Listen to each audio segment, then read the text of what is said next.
Suatu kali Nabi bercerita, terjadi perjalanan 3 pemuda Al-Wasliyah.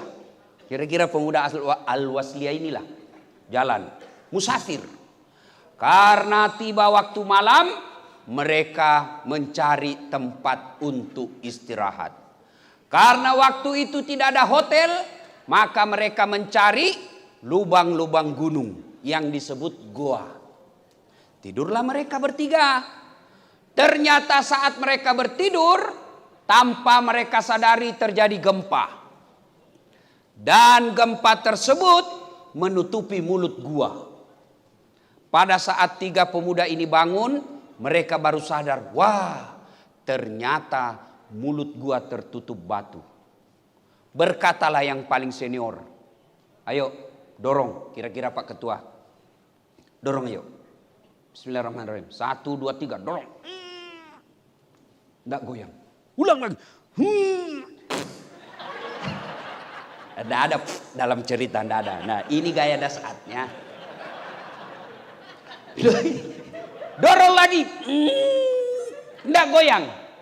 Akhirnya yang paling senior berkata, tidak ada pilihan lain kecuali kita meminta pertolongan kepada Sang Yang Maha Kuat, Allah Subhanahu wa Ta'ala. Bagaimana caranya ketua? Ya berdoalah. Baik, kalau begitu silahkan Pak Ketua dulu. Berdoalah yang paling senior. Ya Allah, dengar doanya ini. Saya pernah mengurusi ibu saya. Saya seorang pedagang di pasar. Tiap hari saya tinggalkan daganganku. Jalan kaki berkilo-kilometer. Tempat rumah saya. Dari pasar ke rumah saya. Jalan kaki. Setiap siang untuk apa? Menyuapi ibuku makan, tuntun sholat, lalu selesainya saya balik lagi ke dagangan saya. Tiap hari kulakukan itu untuk memuliakan ibu saya. Ya Allah, apabila kebaikan ini mengurus ibuku adalah kebaikan di sisimu dan engkau pantas membalas kebaikanku itu, maka saya memohon kepadamu ya Allah, balaslah kebaikanku itu dengan mengabulkan doaku. Bukalah pintu gua ini. Dia dorong Pak. Bismillahirrahmanirrahim. Dia dorong. Alhamdulillah gerak. Gerak batu. Tapi sayang, hanya sedikit saja gerak. Belum bisa dilewati.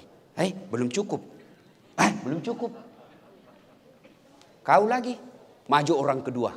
Berdoa. Ya Allah. Saya pernah mencintai seorang gadis. Aku sangat suka sama dia. Saya juga begitu Bu. Sering sekali suka sama perempuan. Suka sekali. Saya mau sama dia. Dan dia juga mau sama saya. Cuma dia mau muntah lihat saya.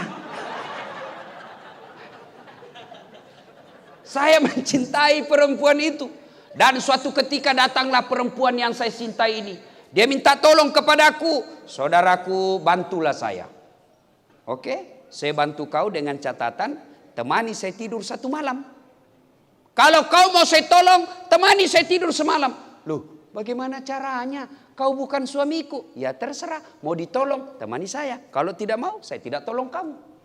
Berpikirlah perempuan ini. Saya sangat membutuhkan pertolongannya. Akhirnya apa? Oke, baik, saya terima syaratnya.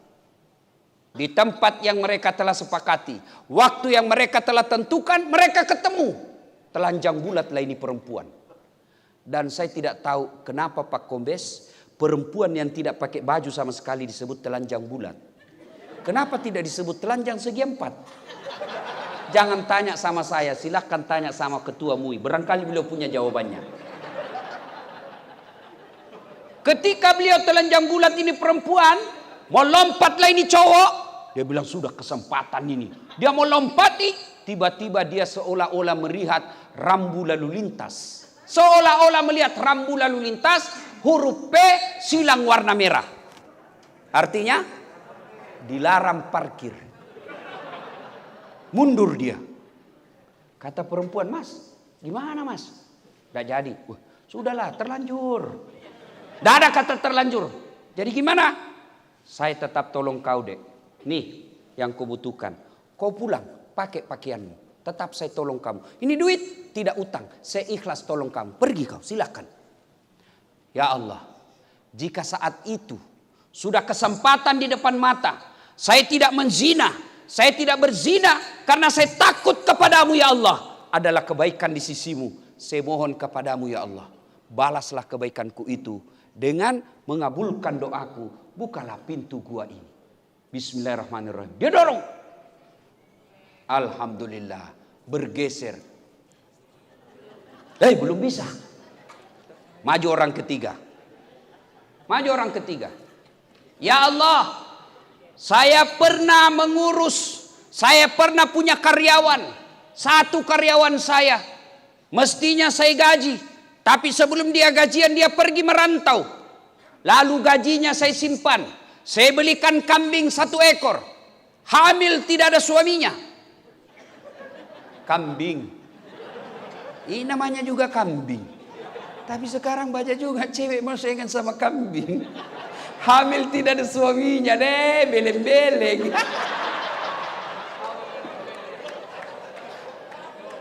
Ini kambing hamil tidak ada suaminya. Ya wajar, namanya binatang. Masa ada binatang akad nikah? Makanya cewek, ada cewek sini? Ada? Sudah beberapa bulan kau dipacarin tidak nikah-nikah, berhenti. Kau cowok. Ayo cowok sini, berhenti kau merokok. Tabung itu pembeli rokokmu, lamar cewekmu.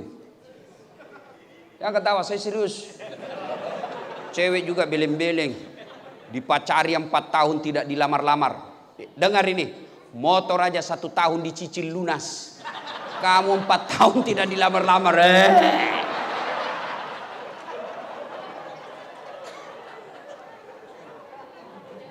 Saya pernah memelihara kambing itu. Dari 1 ekor beranak pinak menjadi puluhan ekor dan menjadi ratusan ekor. Ketika jumlahnya ratusan ekor, datanglah ke pegawaiku itu. Tuan, saya dulu pergi belum terima gaji. Mana gaji saya? Kata tuan ini itu gajimu. Maksudnya apa? Itu kambing yang ratusan ekor kau punya itu. Maksudnya apa? Ya uangmu itu saya belikan kambing dan beranak pinak. Semua kau punya itu. Silakan kau ambil. Alhamdulillah, merdeka. Diambil semua itu kambing, tak seekor pun dia sisa. Semua diambil. Ini juga kurang ajar. Sisa kayak biaya peternakan. Dia ambil semua. Lalu dia berdoa mengenang kebaikannya. Ya Allah, jika memelihara amanah adalah kebaikan di sisimu, dan kau balas, engkau pantas membalas kebaikanku itu, saya mohon kepadamu ya Allah, balaslah kebaikanku itu dengan memelihara amanah itu, dengan mengabulkan doaku. Tolong kau buka pintu ini. Bismillahirrahmanirrahim. Wih, lolos. Keluar semua bertiga, lalu mereka sujud syukur, mereka melanjutkan perjalanannya. Ini kisah diceritakan oleh Nabi. Nah, apa hikmahnya dan apa hubungannya tema acara kita? Doa untuk bangsa. 1. Ini 3 pemuda dalam gua. Ada masalahnya. 3 orang dalam gua punya masalah. Apalagi kita negara Republik Indonesia. Dari Sabang sampai Merauke. Bahasanya saja ribuan.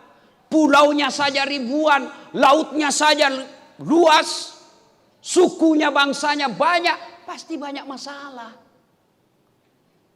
Turun sedikit, jangankan sebagai bangsa, sebagai rumah tangga saja kita pasti ada masalah.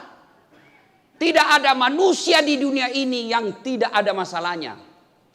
Jangankan sampean semua, jangankan bapak-bapak ibu semua, Nabi saja ada masalahnya. Jangan pikir ini ustadz tidak ada masalah. Banyak masalah Pak. Selalu digoda janda-janda. Awal-awal curhat, ustadz saya penuh masalah ustadz. Apa maksudnya Bu? Iyalah ustadz, kami perlu pendamping pret. Masya Allah. Jangankan ustadz, di ketua majelis ulama, Bapak pikir tidak ada masalah? mau kembali hitam rambut. Coba. Mana ada tidak ada masalahnya. Bapak polisi. Banyak masalahnya. Lain yang berbuat, beliau yang dimusuhi. Coba itu polisi. Lain yang nakal di jalan, semua polisi kau musuhi. Kan namanya tidak adil. Mana ada manusia tidak ada masalahnya. Nih. Wah, muka-muka penuh masalah. Ayo, demi Allah, tidak ada satupun manusia di dunia ini tidak ada masalah. Manusia paling mulia namanya Nabi dan Rasul. Apa Nabi dan Rasul tidak ada masalahnya? Nabi Adam saja baru diciptakan sebagai manusia punya masalah. Makan buah khuldi gara-gara godaan istrinya. Apa? Ayo. Nabi Ibrahim ada masalahnya ketemu Raja Namrud. Dibakar dalam api yang sangat panas. Coba. Semua orang punya masalah, Pak. Berarti masalah kita bukan masalah itu. Masalah kita adalah bagaimana cara mengatasi masalah. Ini yang jadi masalah. Mengatasi masalah tanpa masalah. Ibu Waslia tahu juga Pegadaian. Wah. Muka-muka penuh Pegadaian. Ayo, mana ada tidak ada masalah. Itu sebagai pribadi, sebagai bangsa. Pilpres masalah. Selesai pilpres masalah lagi. Coba, cebong kampret belum rujuk. Padahal Prabowo Jokowi sudah satu paket. Apalagi kamu dongo. Sekarang tidak mau bergeser cebong kampret. Cemen lumen dongo. Rasanya tahun 2020 kemarin 4 bulan aja kita hidup. Maret, Januari, Februari, Maret, Corona.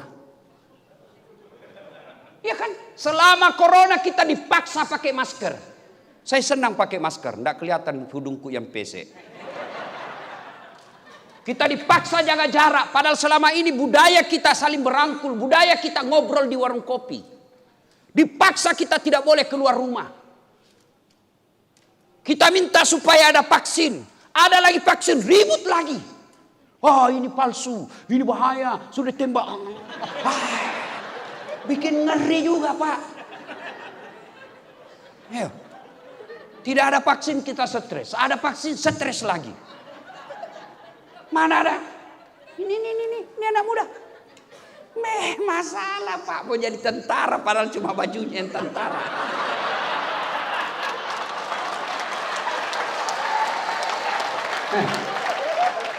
Tidak ada orang tidak ada masalahnya. Pak polisi. Siapa paling tinggi polisi sekarang di Indonesia? Siapa namanya? Idam Aziz. Kapolri bintang 4. Apa tidak ada masalahnya? Masalah sudah dekat. Apa? Pensiun. Apa? Pensiun. Sudah pensiun. Mau pakai lagi tongkat. Dia bilang lagi kau orang gila. Siapa gubernur sekarang? Di sini. Apa tidak ada masalahnya? Masalah besar Pak. Melaksanakan janji-janji. Supaya 2 periode. Ayo. Sudah 2 periode selesai masalahnya? Tidak Pak. Barangkali punya cita-cita lagi. Jadi wali kota. Sudah terpilih 2 periode. 1 periode. Mau 2 periode. Sudah 2 periode selesai masalahnya. Mau jadi gubernur. Sudah gubernur. Ditangkap KPK. Tidak ada orang tidak ada masalah. Semua kita punya masalah. Ini Ustadz yang pakai apa namanya? Serban. Apa tidak ada masalahnya? Saya tidak tahu Pak. Tidak ya saya sama Ustadz. Masalah Pak. Semua orang punya masalah.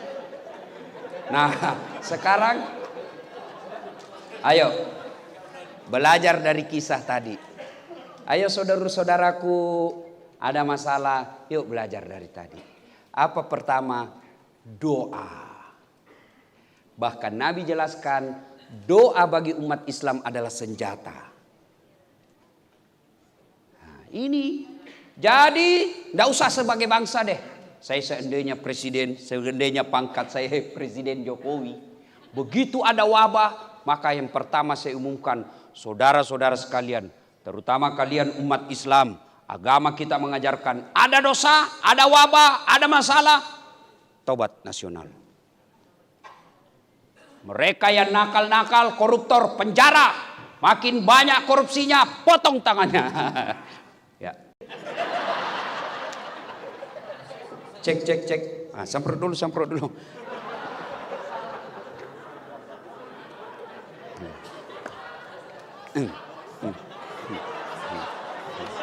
Masalah sudah mau habis. Oke, semua kita punya masalah. Berarti Bapak Ibu sekalian, untuk apa Allah hadirkan masalah? Belajar dari Nabi. Tidak ada susahnya Allah menangkan dalam beberapa perang. Tidak ada susahnya buat Allah memenangkan umat Islam pada saat awal-awal Islam disebarkan oleh Rasulullah.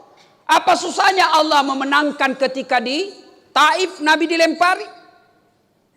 Tapi buktinya Nabi bekerja, Nabi berperang. Untuk apa? Untuk usahamu menyelesaikan masalah itu menjadi amal buat kalian. Rumah tangga tidak bahagia, Allah ingin lihat bagaimana caramu mengatasi rumah tanggamu. Pekerjaan tidak beres, Allah mau tahu bagaimana caramu sebagai orang Islam menyelesaikan pekerjaanmu supaya jadi amal. Begitu ada masalah, pertama berdoa. Alhamdulillah saya sangat yakin ibu-ibu Al-Wasliyah rajin berdoa. Adik-adik ini milenial rajin berdoa. Tapi sayang seribu sayang, berdoanya bukan di atas sajadah. Berdoanya bukan ketika sujud terakhir, tapi berdoanya di medsos. Update status. Ya Allah, mudahkan segala urusanku. Update status lagi. Ya Allah, bahagiakan rumah tanggaku. Sibuknya itu Tuhan mau baca statusmu.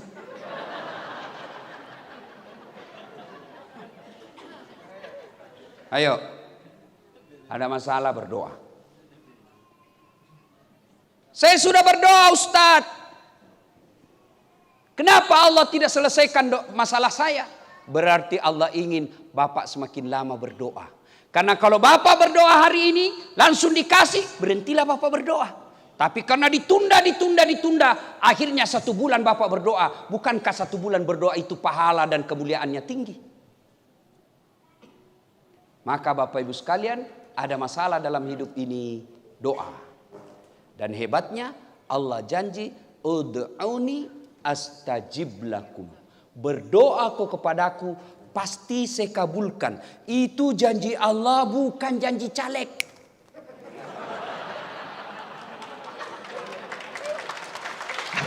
Ada caleg gagal di sini.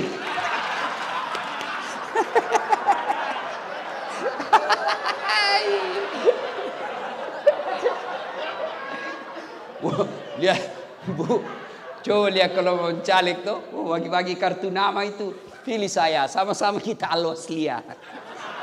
Pilih saya. Ada masalahmu, kau telepon saya 24 jam, kartu nama. Begitu terpilih diganti nomor HP-nya. Pret. Ayo. Allah janji, kalau Allah janji, Allah pasti kasih. Berdoa kau kepadaku, pasti saya kabulkan. Kok saya berdoa Ustadz, saya doa tidak dikabulkan. Selain Allah masih rindu dengan doa-doa kita. Yang kedua, karena etika dan tata cara kita berdoa keliru. Fa isa sa'laka ibadi anni fa inni qarib ujibu da'wata da'i isa da'an. Aku mengabulkan doanya orang-orang yang berdoa apabila dia berdoa. Coba simak kalimatnya baik-baik. Aku mengabulkan doanya orang-orang yang berdoa apabila dia berdoa. Kok aneh? Berdoa apabila dia berdoa, padahal sudah berdoa. Ini menunjukkan bahwa banyak di antara kita menengadah ke atas langit, mengucapkan amin, menaikkan kedua belah tangannya. Dia pikir dirinya berdoa, padahal tidak. Kenapa? Karena dia tidak tahu etika dan tata cara dalam berdoa. Bagaimana etika dan tata cara dalam berdoa? Baca kitabnya Imam Al-Ghazali, Adabud Doa, adab dalam berdoa. Nah, itu juga masalah. Dan percaya itu bukti kasih sayang ibu kepada anak. Coba kalau anak menangis begitu. Kan dilema buat istri. Wah, mau dengar ceramah, anak nangis. Mengganggu orang. Coba, mau juga dengar ceramah. Mana bapak-bapak pernah rasakan seperti itu? Jangan ketawa, saya serius ini. Coba lihat itu istri kita. Makanya jangan suka kurang ngajar sama istri. Coba kalau kita, langsung dicubit. Kau berhenti lagi. Yuk, tenang ibu, saya bela kau malam ini.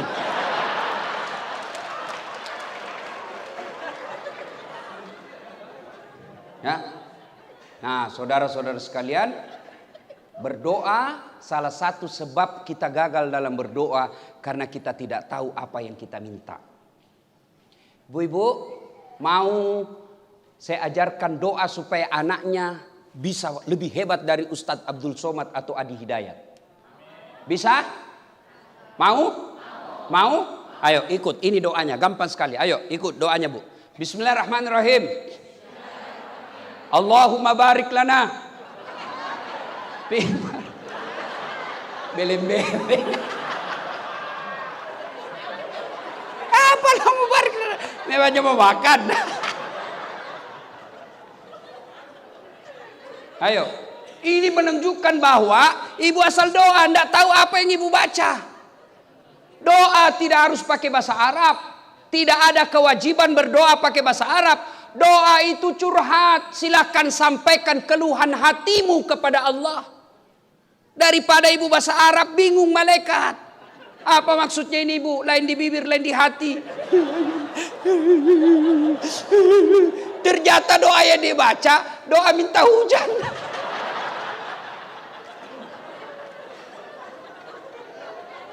Ustadz, saya mau suami saya baik sifatnya Ustadz. Apa doanya? Ya itulah baik sifatnya. Ustadz, saya mau punya anak soleh. Apa doanya? Ya itu anak soleh. Gimana caranya? Ya Allah, saya sebagai wanita tidak bisa memberi hidayah kepada suami saya. Engkau yang maha memberi hidayah. Berikan hidayah kepada suami saya Allah. Saya takut jika suami saya begini terus, maka terjadi perceraian. Bukankah engkau tidak menyenangi perceraian? Maka tolong ya Allah, bantu saya memperbaiki suami saya. Amin ya Allah. Sudah. Ya Allah, anak satu-satunya yang engkau berikan. Inilah harapan saya yang bisa meneruskan risalah Islam. Tapi bagaimana kalau engkau tidak memberi hidayah kepada anak saya? Berikan hidayah kepada anak saya Allah. Saya tua renta tidak punya ilmu mendidiknya. Tapi engkau maha kuasa. Didik dan bimbing anak saya Allah. Jangan kau biarkan anak saya larut dalam maksiat. Amin. Selesai.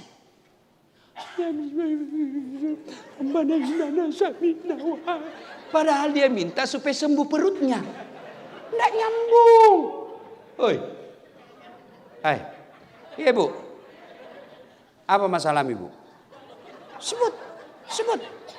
Supaya suami setia. Ya itu doanya. Ya Allah, palingkan hati suami saya. Pelihara hatinya ya Allah. Jangan kau palingkan kepada wanita lain. Buat hatinya terpesona seumur hidup kepada aku ya Allah. Buat dia pusing kalau dia tidak lihat saya dalam 2 jam. Dikabulkan. Oh dia balas suaminya, ya Allah saya sudah capek lihat istri saya.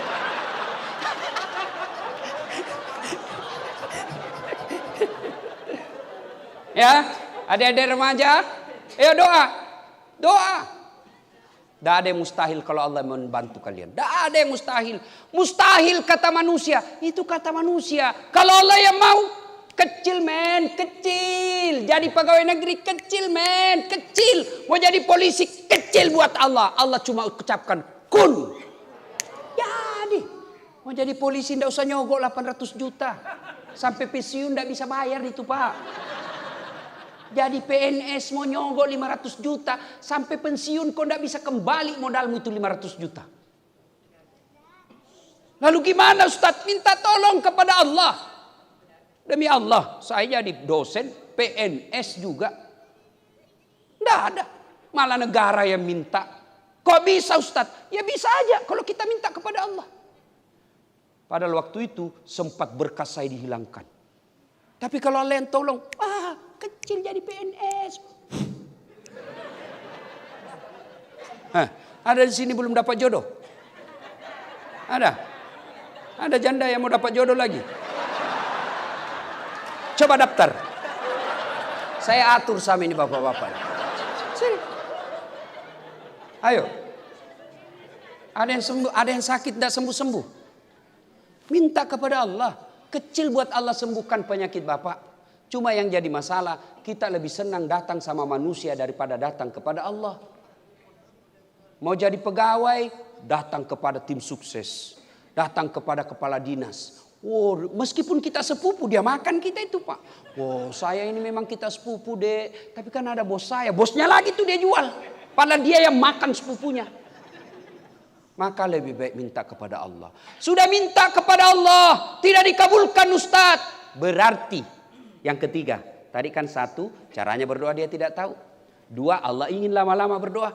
Yang ketiga, Allah tahu apa yang kita minta tidak baik. Saya punya pengalaman Pak Kombes. Ya, tamat SMA saya daftar kabri. Mau jadi kabri penerbang. Enggak lulus. Kenapa? Ceper. Enggak cukup tinggiku. Saya protes kepada Allah. Ya Allah, kenapa kau tidak kasih lulus saya? Kenapa kau lahirkan saya dalam keadaan pendek? Kau tidak rugi jadi tuan kalau saya jadi tentara. Enggak lulus. Teman saya lulus. Sekarang saya ketemu terakhir di Polda Sulawesi Barat, satu bunga di sini. Pakai baret merah karena dia reserse. Saya pakai baret putih karena saya jadi ustadz. Tapi alhamdulillah jangan jadi ustadz, mulai baret hitam sampai baret merah ku cara maiko semua.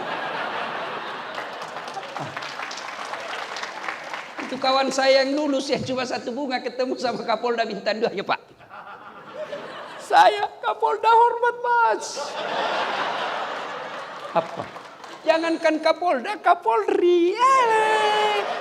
Allah kasih yang terbaik. Jangan sangka buruk. Jangan sangka buruk. Sudah minta kepada Allah, sudah berdoa, sudah ikhtiar, sudah nasar, sudah sedekah. Tidak dikasih. Berarti yang kita minta tidak baik. Sudah pasang baleho. Habis duit 300 juta. Jual sawah, tidak jadi anggota DPR.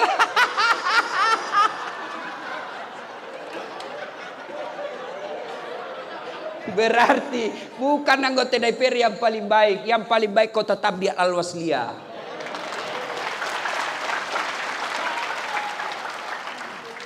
Nah, kan enak berpikir gini Pak. Tidak ada tenang, tidak ada susah kalau kita selalu berbawa ke sisi positif. Ya. Saya ditinggal suami, berarti suamimu memang bejat, tidak cocok juga ibu. Karena ibu orang baik, ini Allah pisahkan, ini jelek, ini suami. Enak perasaan. Ya. Cerai, istri cerai, padahal suaminya baik, bagus agamanya, ahlaknya baik. Istrinya cerai, berarti tidak cocok itu. Allah kasih kau nanti yang lebih bagus. Nah, jadi ya jelas ada masalah. Berdoa kepada Allah. Kedua, hikmah dari kisah. Ternyata dalam berdoa boleh menyebut kebaikan. Tapi kepada Allah. Tidak boleh kepada manusia. Yang tidak boleh menyebut kebaikan kepada manusia. Kau tahu Dasat? Itu yang Ustaz beleng-beleng. Dia jadi Ustaz. Saya engkau situ. Satu kampung saya, keluarga saya itu. Dia jadi Ustaz. Saya. Kalau bukan saya, jadi sampai itu anak. Itu tidak boleh. Tapi kalau kepada Allah. Ya Allah, saya pernah mengurus anak yatim. Saya ambil dari kampung anak saudara saya. Saya urus dari kecil. Saya sekolahkan, saya kuliahkan, saya carikan kerja. Sekarang sudah mapan ya Allah. apabila mengurus anak yatim adalah kebaikan di sisimu dan engkau pantas membalasnya, balaslah kebaikanku itu, sembuhkan penyakit asam urat yang kuderita. Boleh. Ya Allah, saya pernah mengurus anak yatim dari kecil sampai dia bekerja. Apabila mengurus anak yatim adalah kebaikan di sisimu dan engkau pantas membalasnya, ya Allah, balaslah kebaikanku itu, buat istriku ikhlas saya kawin lagi. Ini pasti dia catat semua ini. Silakan doa. Berdoa boleh menyebut kebaikan. Sampai jam berapa ini, Pak? Hah? Sampai berapa? Sampai, Ibu bisa sampai 12? Serius? Betul? Saya yang tidak mampu. Yang ketiga, hikmah dari kisah ini. Ternyata ibu bapak saudara-saudara sekalian, ada 3 hal yang membuat doa cepat terkabul. Apa itu? 1, birrul walidain. Berbuat baiklah kepada kedua orang tua. Saya Dasat Latif, banyak sekali pengalaman religius saya yang berkaitan dengan berbuat baik kepada orang tua. Sampai sekarang ibu saya sekolah tidak ada, bahasa Indonesia tidak lancar. Tapi begitu ada sesuatu yang saya mau ambil, saya tanya kepada ibu saya. Padahal saya doktor. Tingkat pendidikan paling tinggi itu doktor. Tidak ada lagi di atasnya. Namanya S3. Kalau masih ada di atasnya S-teler. No, dokter. Dan 2 dokter saya. Ibu saya tidak ada sekolah. Tapi begitu ada saya mau beli, ada saya mau bikin, saya minta pendapatnya. Mak, magai. Menurut mak, magamoye. Bahasa Bugis. Bagaimana mak? Menurut pendapat mak. Apa jawaban sama saya? Kenapa kau tanya saya? Kau yang tinggi sekolah. Kau pasti lebih tahu dari saya nak. Sudahlah. Kau lakukan apa yang kau menurutmu bagus. Tapi apa dalam hatinya? Pasti ibu saya berpikir, oh anak saya ladase. Ternyata masih butuh pendapat saya meskipun sudah tinggi sekolahnya. Dia senang. Dan senang itulah yang aku inginkan. Kenapa? Karena ridallah fi ridal walidain. Suatu kali Umar bertanya, ya Rasulullah, saya tahu tidak mungkin saya bisa lihat wajahnya Allah di dunia ini. Saya tahu tidak mungkin saya bisa nampak wajah Allah di dunia ini. Tapi saya mau tahu bagaimana supaya Allah tersenyum kepada saya. Gimana supaya Allah tersenyum kepada saya? Maka dijawabnya, buat ibu bapakmu tersenyum, maka Allah pasti tersenyum kepadamu. Pak Haji, mau sukses usaha ini? Buat ibu bapak bahagia sebelum sukseskan ini. Adik-adikku sekalian nih kalian yang masih muda. Kalau kalian belum bisa kasih mobil orang tuamu, kalian belum bisa kasih rumah orang tuamu, buat perasaannya senang. Caranya apa? Jangan kau sakit. Saya paling jaga kesehatan saya Pak. Bukan karena saya takut mati. Ini coba lihat masker saya. 2 lapis saya pakai. Saya kadang kala mau makan saya tolak makan. Karena saya takut buka masker makan berdialog orang masuk penyakit dari orang lain. Apa saya takut mati? Apa imun saya tidak? Tidak. Saya tidak mau orang tua saya berpikir kalau anaknya sakit pasti galau pikirannya. Oh sakit anak saya. Itu yang saya pikir. Kalau saya sakit, ibuku pasti sengsara. Dan usianya sudah 84 tahun. Pasti tidak bisa stres. Maka saya menjaga agar dia tidak sengsara pikirannya. Caranya apa? Buat saya sehat. Adik-adik sekalian, bukan kalian takut kepada corona. Tapi kalau kalian sakit, ibu bapakmu kepikiran. Itu cara berbuat baik sama orang tua. Kalian yang sudah berumah tangga, sampai sekarang masih minta duit sama orang tuamu. Rumah aja ndak bisa kau kasih orang tuamu. Maka jangan bawa perkara-perkara rumah tanggamu ke telinga orang tuamu. Bertengkar sama istri, ibunya lagi diberitahu. Bertengkar sama anaknya, ibunya lagi diberitahu. Lalu apa fungsimu sebagai anak membahagiakan orang tuamu?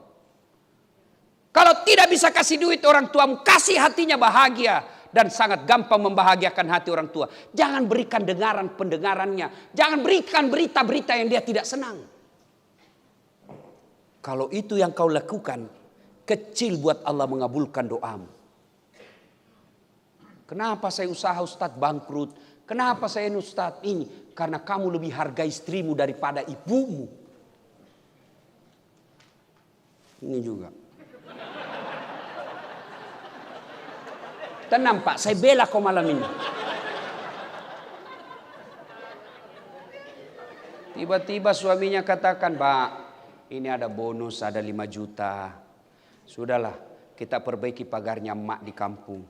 Apa langsung kata istrinya, apa? Mamamu terus. Kawin kau itu sama mamamu. Dongo. Beleng-beleng. Mana orang bisa kawin sama mama? Hei. Jangan ketawa, saya serius ini. Ini juga bapak-bapak jangan takut sama istri. Ada yang takut sama istri di sini? Berhenti kau jadi laki-laki. Pakai kodaster.